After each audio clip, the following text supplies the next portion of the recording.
up? Bienvenue sur le podcast Conversation Awesome avec Karmakin. Mon nom est Claudia et ma mission avec ce podcast est de t'amener dans un monde d'inspiration, de découverte et d'apprentissage. À travers des épisodes solo ou avec invités, en français and in English, attends-toi à une panoplie de sujets et d'histoires variées en lien avec la santé, les habitudes de vie, le développement personnel et spirituel et tout ce qui peut t'aider à vivre une vie awesome, épanouie selon tes termes.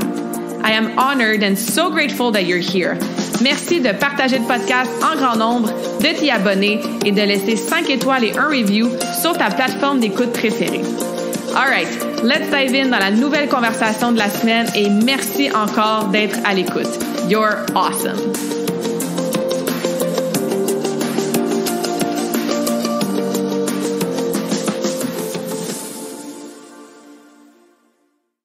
What is up, beautiful souls? Bienvenue dans la nouvelle conversation awesome de la semaine. J'espère que tu vas bien, j'espère que tu es en pleine forme, j'espère que tu gardes une belle énergie positive et dynamique à travers ce changement de saison, les journées qui raccourcissent, etc., etc. Et si jamais ça va moins bien ces temps-ci, puis que c'est pas facile, puis que ta motivation est à zéro, puis que ton énergie est un peu lourde, heavy, difficile à aller chercher, mais j'espère que la conversation d'aujourd'hui va te faire un peu de bien. Aujourd'hui, on va rester en mode un peu plus court, comme la conversation que j'ai faite il y a quelques semaines. J'ai eu du feedback de votre part comme quoi vous avez aimé ce format d'épisode-là un peu plus court. On garde les longs épisodes pour les invités, on garde des épisodes solo qui vont être longs aussi, qu'on va plonger en profondeur dans différents sujets. Il y a des épisodes vraiment awesome qui s'en viennent. Mais aujourd'hui, on se donne justement un petit boost positif d'inspiration. Bon, on va le dire là, de motivation, même si j'aime pas trop ce mot-là. Et on va parler d'une équation que je coach vraiment souvent avec mes clientes. Donc, si tu es cliente en ce moment, que tu as déjà fait mon défi Karmakin, peut-être que tu as assisté à une de mes conférences dans le passé, tu m'as sûrement déjà entendu parler de ce concept. Et ça fait toujours du bien de se le faire répéter. Donc, reste à l'écoute. Partage ça avec une amie, une collègue qui a peut-être besoin d'écouter ce concept-là aujourd'hui. Et si jamais c'est nouveau pour toi, la façon d'expliquer cette équation, tu risques d'avoir quelques aha moments, je l'espère, et n'hésite surtout pas à me les partager. All right. En tant qu'humain, là, on se fie vraiment beaucoup à comment on se sent pour prendre nos décisions qui vont nous mener à une action ou une inaction, en fait. Hein? Décider de rien faire, c'est aussi une décision. Puis, vous le savez, peut-être que vous ne savez pas parce que c'est peut-être votre premier podcast que vous écoutez de moi, mais moi, je dis toujours que la motivation, on peut pas se fier dessus. Que c'est un challenge, une erreur même, un méga défi, un obstacle de se fier qu'à la motivation pour se mettre dans l'action.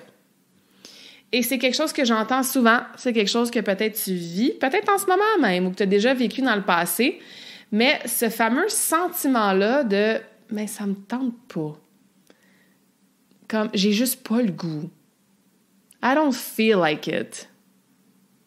Hein? Je pense qu'on peut tout lever nos deux bras, qu'il y a des choses qu'on sait qu'on devrait faire ou qu'on a dit qu'on allait faire, puis finalement, rendu à ce dit moment qu'on allait le faire, ça nous tente juste pas et on le fait pas. Donc, on se fie à comment on se sent pour prendre une décision qui va nous mener à l'action. Fait que là, c'est sûr qu'on est juste en audio, mais quand je coach ce concept-là, j'ai comme un petit diapo avec un cercle à gauche de l'écran dans lequel c'est écrit « feeling », donc comment tu te sens, avec une flèche qui pointe vers un autre cercle au milieu de l'écran dans lequel il est écrit « décision », avec une dernière flèche qui pointe encore vers la droite dans un cercle qui nous mène à une action. Donc, feeling nous amène à une décision qui nous amène à une action.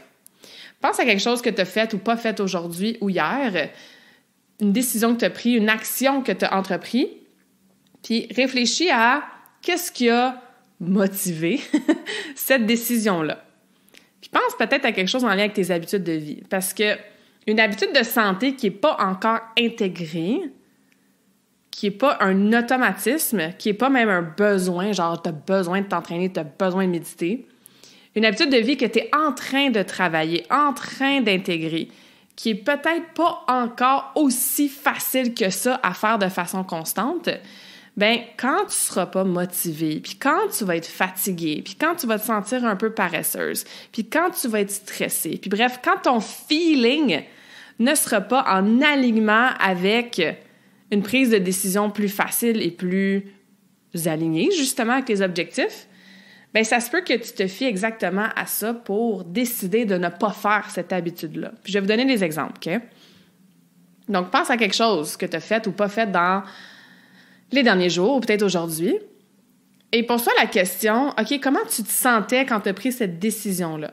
Exemple, je donne très, très souvent le même exemple dans mes conférences. Tu as décidé que tu allais commencer à te lever un petit peu plus tôt.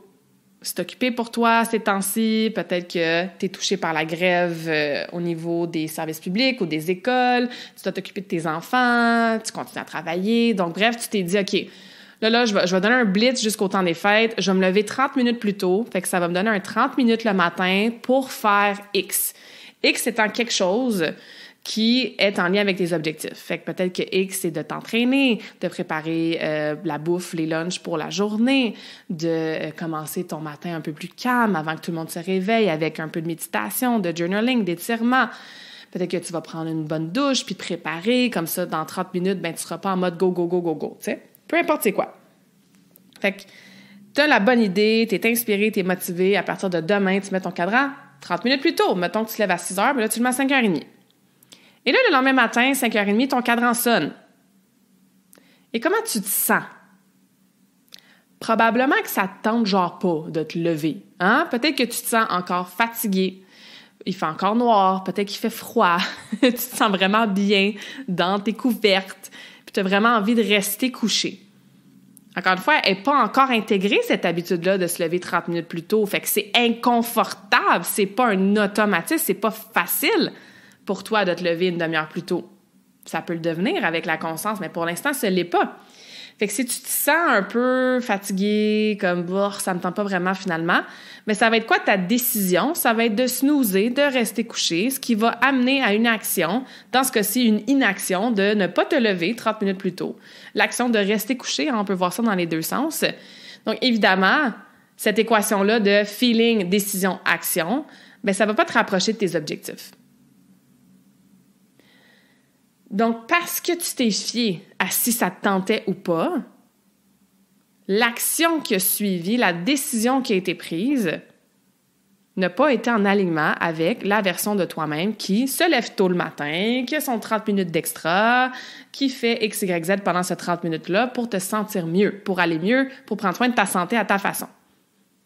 Right? Je pense qu'on peut tous raisonner avec cet exemple-là. On a dit qu'on allait s'entraîner le soir, puis là, arrive le soir 5h, il fait déjà noir, on est fatigué. Bon, finalement, ça me tente pas. Je prends la décision de pas m'entraîner ou de pas aller à mon cours de yoga ou de pas descendre dans le sous-sol faire mes étirements, de pas aller prendre ma marche, etc. On a tous dit qu'on allait commencer à faire un meal prep le dimanche en venant de l'épicerie, puis là, bof, tu reviens de ton épicerie, puis il y avait du monde au Costco, puis là, t'es écœuré, puis t'es fatigué, puis il y a déjà une grosse partie de la journée qui est passée, fait que ça te tente pas de faire ton meal prep, donc tu prends la décision de pas faire de meal prep. Il y en a plein d'exemples comme ça. Alors, qu'est-ce qu'il faut faire? Il faut revirer l'équation de bord. Il faut débuter avec la décision en premier, dans notre premier cercle à gauche, qui va nous amener à une action dans le cercle du milieu, qui va nous amener par la suite un feeling, un ressenti dans le cercle à droite. Donc, décision, flèche, action, flèche, feeling. Il faut se pratiquer à muscler notre muscle de prise de décision rapide et efficace. Dans le défi Karmakin, je coach la règle du 5 secondes. C'est pas moi qui l'ai inventé, c'est Mel Robbins. Elle a un livre là-dessus, un TED Talk, des vidéos. C'est super intéressant, puis c'est tellement simple. 5, 4, 3, 2, 1. Donc, mon cadran sonne, 5, 4, 3, 2, 1, je me lève. Je reviens de l'épicerie, 5, 4, 3, 2, 1, je sors mes Tupperware, je commence mon meal prep. Je finis de travailler à 5 heures, 5, 4, 3, 2, 1, je mets mes souliers, je sors marcher. Le fait de prendre une décision rapide en moins de 5 secondes fait en sorte que tu n'as pas le temps de négocier avec toi-même, d'entendre les excuses qui se passent dans ta tête, toutes les raisons de pourquoi ça ne te tente pas de faire la dite action. En plus, si tu dis 5, 4, 3, 2, 1 à voix haute ou dans ta tête, mais pendant que tu dis ces mots-là, tu n'es pas en train de te dire « Ah, ça me tente-tu ou ça me tente pas? » Ton focus, il est ailleurs, il est sur le countdown. Et qu'est-ce qu'on fait habituellement après un countdown? Il y a une action. Tu sais, le jour de l'an s'en vient, là. 5, 4, 3, 2, 1, bonne année! On est habitué à faire un countdown. 3, 2, 1, go! On part à courir. Donc, psychologiquement, au niveau neurologique dans notre cerveau, on a déjà cette association-là qu'après un countdown, il y a une action qui doit se faire. Fait que 5, 4, 3, 2, 1, je prends la décision. Et pratiquez-vous avec des petites choses. T'ouvres ton, je sais pas moi, ton garde-robe le matin. 5, 4, 3, 2, 1, tu choisis la chemise que tu vas mettre. Peut-être que vous avez plein de paires de souliers comme moi. Ben 5, 4, 3, 2, 1, je choisis ces souliers-là. Je suis pas en train de réfléchir pendant 10 minutes à quel soulier ou quelle chemise ou quelle robe je vais mettre aujourd'hui. Tu es assis sur ton sofa, puis là, tu sais qu'il faut que tu te lèves pour aller faire le souper, puis là, ça fait comme 10 minutes que tu scrolls sur Instagram. 5, 4, 3, 2, 1, tu te lèves de ton sofa. Tu es à l'épicerie, tu hésites entre 3 sauces différentes. 5, 4, 3, 2, 1, tu choisis la sauce. Pratiquez-vous à prendre des décisions rapides pour muscler ce muscle-là qui va faire en sorte que quand vous allez devoir prendre des décisions rapides sur des habitudes de vie qui ne sont pas encore intégrées confortables, ça va être un petit peu plus facile. Tu vas être plus habitué à être dans l'action après ce countdown-là. 5, 4, 3, 2, 1, je me lève. 5, 4, 3, 2, 1, je mets mes souliers. 5, 4, 3, 2, 1, je ferme l'ordi ou Netflix. Peu importe. Donc, cette prise de décision-là rapide va nous amener dans une action qui est beaucoup plus alignée avec nos objectifs. Tu vas aller fermer tes courriels. Tu vas la faire, ton entraînement. Tu vas y aller marcher. Tu vas choisir ton, je sais pas moi, ton dessert plus sain. Tu sais, 5,81, je prends des fruits. Puis qu'est-ce que ça va amener par la suite, notre dernier cercle de l'équation? Bien, ça va amener un feeling beaucoup plus positif, non? Tu vas te sentir comment une fois que ton meal prep va être fait? Tu vas te sentir comment une fois que tu as pris 30 minutes pour toi le matin avant le chaos de la journée qui commence? Tu vas te sentir comment après avoir fait ton workout ou ton Zumba ou ton aérobie ou peu importe? Tu vas peut-être être un peu fatigué si on parle de se lever plus tôt le matin, mais tu vas te sentir fière, tu vas te sentir satisfaite, tu vas te sentir accomplie. Tout dépendant de ce que tu fais, tu vas peut-être te sentir calme, te sentir enracinée, présente, énergisée, de meilleure humeur.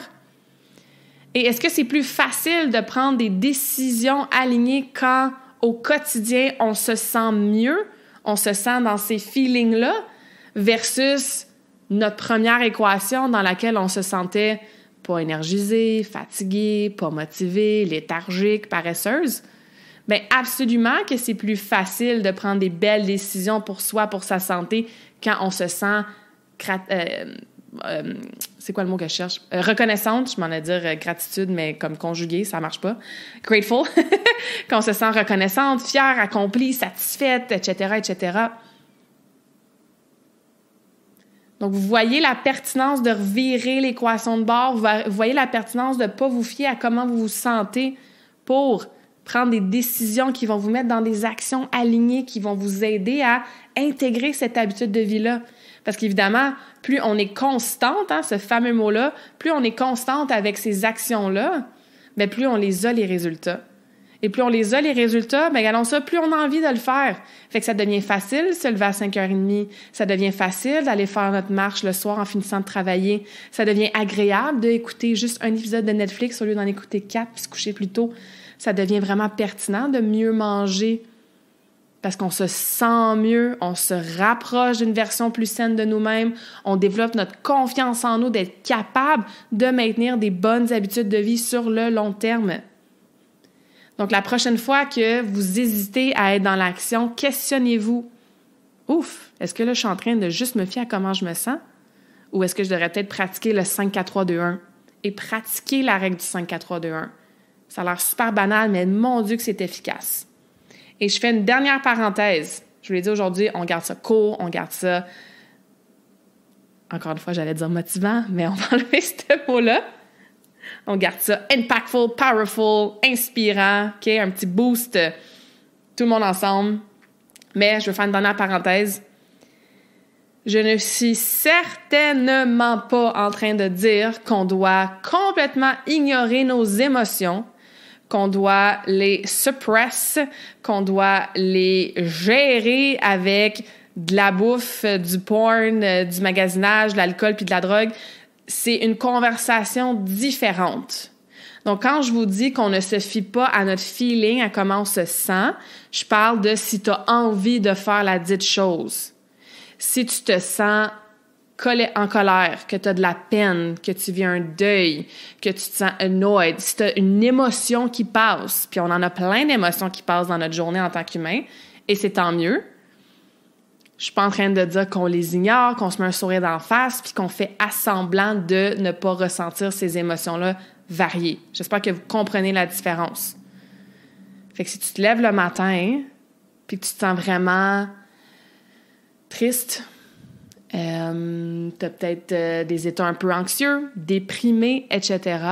Je suis pas en train de dire que tu ignores ça, puis tu te lèves, puis tu power through ta journée, puis tu te forces à faire des choses qui vont encore plus peser sur ton état de façon difficile, inconfortable, etc.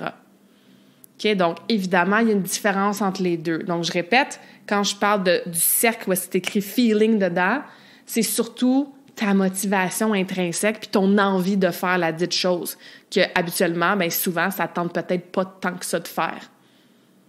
OK? Mais si vous vivez, pas si vous vivez, quand vous vivez toute cette panoplie d'émotions-là, bien, c'est une autre approche de les écouter, de comprendre pourquoi ils sont là, de les vivre avec votre corps physique, d'en parler, de les release, de les évacuer, etc., etc. OK? 2 conversations différentes. All right? Donc, je vous laisse là-dessus. Encore une fois, j'apprécie vraiment votre feedback. Tu sais, quand on fait des posts sur les réseaux sociaux, qu'on envoie des infolettres, c'est un peu plus facile de voir qui like, qui comment, qui envoie un petit message. Mais le podcast, c'est comme si je pitchais dans l'univers à chaque semaine. Puis je suis comme, cool, j'espère que les gens ils ont apprécié puis que ça a résonné. C'est sûr que je vois mes statistiques de combien de gens qui écoutent sur telle plateforme et tout. Mais pour de vrai, là, quand vous laissez un 5 étoiles, quand vous laissez un review, quand vous m'envoyez un petit message, que ce soit sur Instagram ou par courriel ou peu importe, ça me fait vraiment plaisir.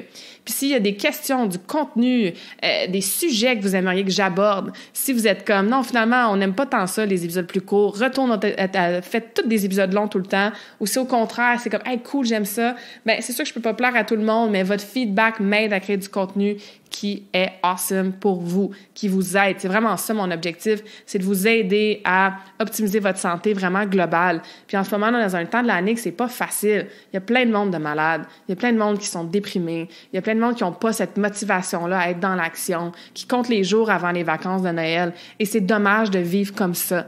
Puis oui, il y a des phases, des fois, c'est difficile. Puis oui, il faut se donner la permission d'être dans un flow, puis de s'écouter. Puis il y a des saisons aussi, tu sais, pour tout.